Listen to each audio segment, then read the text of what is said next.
What's up, guys? Raul back here, bringing you guys another video, and this one's an update. It's been a while since my last update. That's mostly due to the way I've been scheduling them lately, because like a year ago I was doing it monthly, but now I'm buying less albums. Not that I don't like buying physical copies, I still like that, don't get me wrong, guys. It's just that I'm trying to save up some money, so I figured if I do it once every season, like summer, winter, you know, whatever, I figured I'd be showing more records than just doing it monthly. I'd only be showing the handful of records. So yeah, that's all it is. Anyways, I've also been thinking about doing other things with the channel. Like, it's still going to be music related for the most part. Like, every once in a while I'll be drifting away. But don't worry, I'll be putting it in the title, so if you're not interested in a non-music related video, then yeah, that's all you'll really need to know. But I also want to do other things though, like, obviously still, like, I'm going to be doing updates, things like that, covers, things I'm always doing, but I'm also going to try to do more vlogging, like going out of town, just taking the camera with me, showing you guys what's up, maybe hit up a few record stores here and there, they have a record store, but, like, I'll still try to keep it music related somehow, but, yeah, just saying that's going to be a thing. Anyways, guys, it's a beautiful day outside, so, let's get started, let's dig in. Anyways, so I got maybe about 3 tapes, like, I don't know, 10 CDs, and like 2 records to show you, 2 LPs. The reason for that mostly is because the price of LPs has just been going up lately, especially brand new ones. Like with LPs, I just try to buy like the essentials of certain genres. Like, I don't really need to have every single last record, because the average price of records, at least in my town lately, has been like anywhere from 25 to 30, so, you know, what am I going to pick, the $10 CD or the $25 record? I mean, I'm going to go for the CD, obviously, because I can listen to it in the car, pretty much in my Walkman, and just anywhere I want to, whereas a record, I'm kind of just limited to here in my room where I got my setup. Alright guys, so I'm going to start off with the CDs, and right here is what's playing in the background, White Lungs Deep Fantasy. I bought this album maybe a month and a half ago, not 100% sure. It's a really short album, it's only like 22 minutes long, I just checked it. I've spun it a few times, it's definitely like in the punk rock alternative indie label for sure. White Lungs is a pretty decent band, they're not old at all, they're a pretty young band. This album came out in 2014. Really good stuff. I like the atmosphere on this album, and also just the guitar work on this album is great. The drumming, just all the instruments just match well together. But yeah, guys, Deep Fantasy by White Lungs. Alright guys, next album I got here is a death metal essential, and that's Altars of Madness by Morbid Angel. Came out in '89, I believe. It doesn't say right here, but yeah, I'm pretty sure it came out in '89. Really, really good album. I'll admit, the first couple times I listened to it, before I bought the CD, I actually wasn't really a fan. I just thought all the songs sounded the same first time I listened to it. But, you know, after giving it a few proper listens, I definitely see why it gets so much love. The vocals are amazing. You know, like, the atmosphere you get on this album is almost like a war zone, honestly. With the double bass drum and the, like, just screeching guitar solos, it's crazy, guys. I love it, though. Altars of Madness by Morbid Angel. And right here we got a black metal essential, and that's Dark Thrones, A Blaze in the Northern Sky. I believe this is their debut album. I'm not 100% sure on that, but, you know, some really good stuff here, guys. You know, it's not for everyone, I would say, because the quality turns a lot of people off for some reason. I think it just adds to the effect, the poor lo-fi quality, and the vocals are just amazing. You know, it's like every instrument does its part. Here we also got a lot of like little pictures of the band here. Some really good stuff. Definitely got a really dark atmosphere to it. I love it. And it's also got a disc too, mostly just with commentary with Fenriz. My favorite song on this album, I don't know, it's either Catharian Life Code or The Pagan Winter was a good song. It's a pretty, you know, there's only 6 songs on the album, but it's like they're decently long songs, guys. But yeah, overall it's a really good album. I've heard Transylvanian Hunger, I don't own it, but personally I like Transylvanian Hunger a bit more. There's nothing wrong with this album, it's really good, guys. Blaze in the Northern Sky by Dark Throne.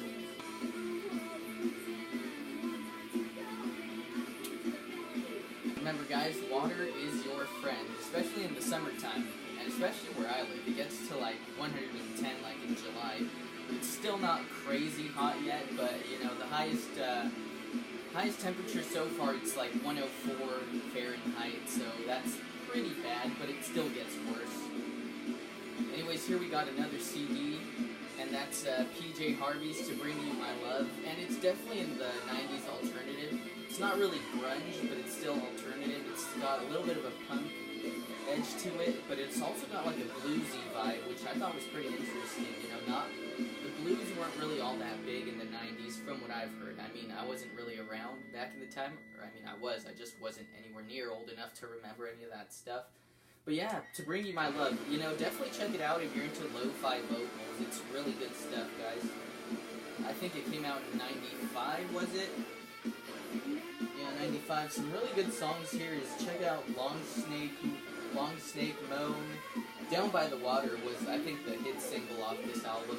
But yeah, guys, definitely check it out. PJ Harvey's To Bring You My Love.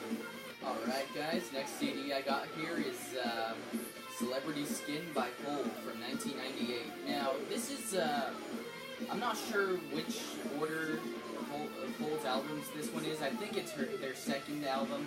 I have their other album, Live Through This, on tape, which personally I like Live Through This more. It's got a bit of a harder edge, and this one's definitely just a lot more polished sound. It's a bit more commercially accessible. Not that there's anything wrong with that, but, you know, I would prefer if they kept it in their old direction, but, you know, the band definitely matured in their songwriting here. You know, there's some great songs, obviously. The singles, Celebrity Skin, Malibu, you know, all that stuff. But Northern Star is a good song. It's a nice slow song. Petals is a good song. Heaven Tonight. You know, it's kind of a girl album, I'm not gonna lie, but it's still some good stuff, guys. And Courtney loves the singer, so. Alright, guys, we are getting through these albums real quick. And next up right here is Blind By for me. I never heard of her, but, never heard of this artist, but it seemed like something that was right up my alley, and that's Michelle Lewis with Little Leviathan. I gave it a listen to a few days ago, and actually it was really good. Like, I'm not a pop rock fan, and she also has a little bit of a bluesy edge to her, with an alternative edge, but a very commercially accessible sound also. And that's, you know, it's not usually my thing, but I actually really liked what I heard on this album. Michelle Lewis, I looked her up, and apparently she's a songwriter. She writes songs for, like, other famous musicians. Mostly pop artists. I don't usually listen to them, but yeah, she's a really solid songwriter. Even if I'm not crazy into the genre, the songwriting is really solid on this album, guys. Definitely check it out. Little Leviathan by Michelle Lewis. Alright, guys, so what I got here is a bit of an early 2000s essential, and that's Hybrid Theory by Linkin Park. Now, this is just great new metal, some really, like, depressing lyrics, but we also got some great, like, rapping parts, which are also in a little bit on the gloomier edge, if you want to call it. But yeah, I'm definitely digging the guitars also. Also, they also use the, what's it called? The turntable on this album a lot, which, you know, it bothers a lot of people. For me, it's whatever. I don't really care about it. But yeah, overall, Hybrid Theory was, I'd say, a perfect album. There wasn't really any bad songs on it. Yeah, and the tape broke. I fucking dropped it a few days ago. No, not tape. It's the CD. Where am I, guys? But yeah, Hybrid Theory by Linkin Park came out in 2000, I believe, and, you know, if you like collecting stuff from that particular decade, you can't go wrong with Hybrid Theory. And guess what, guys? More CDs. Like I said, I've just been buying a lot of CDs lately. But anyways, here's an album that, you know, I've been really getting into this band, Garbage. I haven't listened to any of their other albums, but, you know, so far I've just been spinning the hell out of this one. I actually haven't been listening to it lately, but for a while I was listening to it, like, every week at least. That's Garbage's debut album. It came out in 95. It's definitely on the post-grunge side, but they also get a little bit experimental with their sound, so I really like that. The singer, her name is Shirley Manson. She's got some great vocals, and then I think it's cool, like, when she talks in the interview, she has, like, a really strong Scottish accent. I wasn't expecting that first time. And the drummer of the band, actually, Butch Vig, he actually produced Nevermind by Nirvana, so we got a bit of a legend in the band. But yeah, guys, overall, this was just a fantastic album. I liked it from beginning to end. I'll admit, some songs are a bit weaker than others, but the ones that are just strong really get to me. And, I feel like this album can appeal to a wide range of audience. But some good songs to check out from it are definitely Vow, that was my favorite song. Stupid Girl was a good song. Only Happy When It Rains, which I think is the hit single off the album. Super Vixen, Fix Me Now, Milk. Like I said, guys, if you're into post-grunge or just alternative rock in general, you cannot go wrong with Garbage's debut album. Check it out. Alright guys, so here we got another album, and it's by a band. This one again was a blind buy, because it was so cheap. It was like $2 where I bought it, and it was a blind buy, and that's Initiation by The Start. I even have to look at it. I'll admit, one of the reasons why I bought it is because I really like this blue tint to the CD case. And you know what? The band isn't half bad at all. I tried looking them up, but there really wasn't much on them. But they're definitely on the pop rock alternative side, mostly alternative. And like I said, I tried looking up more of their stuff, but there just really wasn't much on this band. I'm guessing they didn't really make it. But I did hear that they released a few other albums besides this one, so, maybe they did make it. They're just, I don't know, people forgot about it. Who knows? But, a really good song on here was actually All or Nothing. Check that song out. It is on YouTube. All or Nothing by The Start. And overall, I thought it was an okay album. It didn't really do much for me, but, it probably isn't the last time I'll listen to it. The next album we got here is Deicide's debut album. Now, this is another death metal essential. Actually, I'm trying to get a lot of the death metal essentials. I mean, I got Severed Survival by Autopsy. What else is there? I got Left Hand Path by Tomb, Scream Bloody Gore by Death. What else? I got Deicide's debut album, Morbid Angel's debut album, like I showed you guys. I just need to get Obituary's Slowly We Rot album, though. I really need to get that one. But anyways, yeah, let's talk about this album, guys. Overall, I thought this was an okay album. Definitely no complaints, but it didn't really do too much for me the first couple times I heard it. I was listening to it a few times last week in preparation. My bad. In preparation for this video. And, there's actually some really good songs here. The singer's vocal style is pretty good, too. I like how he goes. And I also like the effects of, how there's multiple, death metal growls on it. It gives it almost like that demonic, possessed type of sound. Oh, yeah, and Possessed. 7 Churches by Possessed. I still need to get that album, too. But, yeah, there's some good songs here. Deicide, Dead by Dawn, Lunatic of God's Creation. It goes on and on. And the lyrics are out there on this one, but that's death metal for you. It ain't supposed to be pretty. Alright guys, next album we got here is another debut album. I've been showing a lot of debut albums actually. But anyways, here we got Korn's debut. Now, Korn's a band that I didn't really get into until last year. I've heard of them for so long, but like I said, I didn't get into them till last year. I bought Follow the Leader on my birthday last year, actually. I fell in love with that album, ordered this one on Amazon a few weeks ago, and I fell in love with this one. I actually kind of like the vibe on this one a bit more. I like the songs, the actual songwriting on Follow the Leader, I think it's better, but on this one, I like what they're trying to go for. They're just trying to go for a more raw, straight-up new metal sound, which, honestly, I think this is arguably the first new metal album. Who knows, there's a lot of other ones, like Rage Against the Machine's debut album. Well, most people don't really consider it legit new metal, but I think it was the blueprints for new metal, though. But anyways, yeah, this is a pretty good album. There's some really good songs. There's Clown, Blind, which is my favorite song, obviously. Helmet in the Bush, Fake, Chutes and Ladders, which also has, a bagpipe intro. So, yeah. And also, they're from the town I'm from, Bakersfield, California, so, gotta support locals, guys. Woo! And that did it for the CDs, actually, and the album's actually just over. Great album, by the way, guys. Check it out. Deep Fantasy by White Lung, which I already told you guys, too. But here we got Twisted Sister, Stay Hungry. I'm pretty sure this isn't their debut album. I don't know too much about Twisted Sister. I mean, of course, I've listened to their songs. I Wanna Rock, We're Not Gonna Take It, you know, all classics from that whole 80s hair metal era. But this is legit metal, you know. Don't let the makeup and the hairspray confuse you. These guys mean business. Twisted Sisters, Stay Hungry. Only downside is, though, is that side 2, or not side 2, but like later on, like, I can only listen to like the first 3 songs perfectly, and then it just starts to get really muffled little by little to the point where it's almost indistinguishable what the song is. So yeah, that's a bummer. Might have to get another copy of this one. But yeah, guys, Stay Hungry by Twisted Sister. I think it came out in '84. Pretty good album from what I heard. And I decided to play the album again because, you know, why not? But here we got an album from one of my favorite bands. This band would probably have to be in my top 10.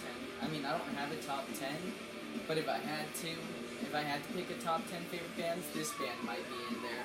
Stone Temple Pilots with Tiny Music. Now, I think this is their 3rd album. Don't quote me on that, I'm not sure. I have their first 2 albums, Core and the other one, Purple. Yeah, and those albums, I just fell in love with them, you know. I really like that. And I expected it. You know, I expected this album not to be as good, but, you know, and it wasn't as good. Like, I still like Core and Purple a bit more than this album, but there's nothing wrong with this album at all. You know, the only thing I'm not too big on is the way Scott's vocals get on this album, because on certain songs, or certain parts of certain songs also, because he gets his voice a little bit higher pitched than in previous albums, which, you know, which I think is cool to get experimental, but it's just not me, because I prefer Scott's, like, older vocals. And it also folds out to this nice little mini coaster, which I may or may not hang up on my wall. Speaking of the wall, in case you guys haven't noticed, I'm facing a different direction in my room. I don't know, I just like showing off the posters. I know, I'm a total dork. Alright guys, next album I got here is an 80s essential, and therefore a cassette essential maybe, and that's Poison's Open Up and Say Ah. You know, I was going to buy this album a few years ago on CD, but for some reason I turned it down. But overall, you know, I thought this was a pretty good album. I don't listen to too much Poison anymore. You know, I'm more of a Motley Crue fan if I had to pick my favorite hair metal band. But, you know, for a while I was really jammed out to the tunes of Poison, especially back in high school. That was like when my big, like, hair metal days were at. But also, you know, I like how it folds out to, like, this nice little... I like how the J card folds out like this. I know some people call it the sleeve, or some people call it the J card. I don't know, I guess it looks like a J. I don't know. But also, I just like showing as much, like, artwork on albums. I like having as much artwork on the albums as possible. And on tapes, it's a little bit limited in terms of artwork, because, you know, it's obviously smaller, but, you know, I just like how they decided to fit in that much. Clear cassette, I believe it came out in '88. Yeah, '88. Yeah, it's a pretty good album. Bought it for, like, what, $3? And, yeah, I don't know if I'm going to continue to get more Poison albums, because really all I wanted was Look What the Cat Dragged In at this one. I may or may not get Flesh and Blood. The record store in my town also has Native Tongue by Poison, but I don't think I'm going to pick that one up. But yeah, guys, open up and say ah. And last, but certainly not least, I have the records. Only like 2 records to show you guys, but here we got Testament's debut album, The Legacy. If you guys saw my Let's Go record shopping video when I went to Going Underground, you'd remember that I picked this one up right here. And overall, it was a pretty good album. I like the tone on their guitars, and the tone on the drum set's also pretty good. Also, some really solid songwriting here by the guys. Band right here. And it also came on green vinyl. It's this kind of dark green looking record. It would have been better if it was more like a neon greenish color, but you know, it is what it is. Overall though, I thought it was an okay album. Haven't listened to it in a while, but yeah guys, I'm also going to show you the little rest of that stuff that came with the record. Another picture of the band right here, and the lyric sheet. Now here's something I picked up last week, and that's SOD, Speak English or Die. Now, I also have an Instagram where I show a lot of my records. Now, personally, I'm not going to show this one simply because of the title, you know. I mean, personally, it doesn't offend me, but I can definitely see why a lot of people would be offended, so, yeah. I probably won't be showing that one on my Instagram, which, by the way, I will be leaving a link down below to my Instagram if you want to check that out. If you have an Instagram, you know, follow the vinyl community on Instagram, you know, expand it. But yeah, overall, I thought this was a pretty good album. It's thrash, but with a predominantly punk edge, which I really like that. It makes it sound a lot angrier, and the songs are all short. Like, there's no song that lasts like 3 minutes long. There's not really much inside. It's just the record. But yeah, I bought it for like $10, and pretty happy about that. Alright guys, if you enjoyed this video, don't forget to give it a thumbs up, subscribe if you like what you saw, and don't forget to comment. I always love engaging with my subscribers, and just people in general.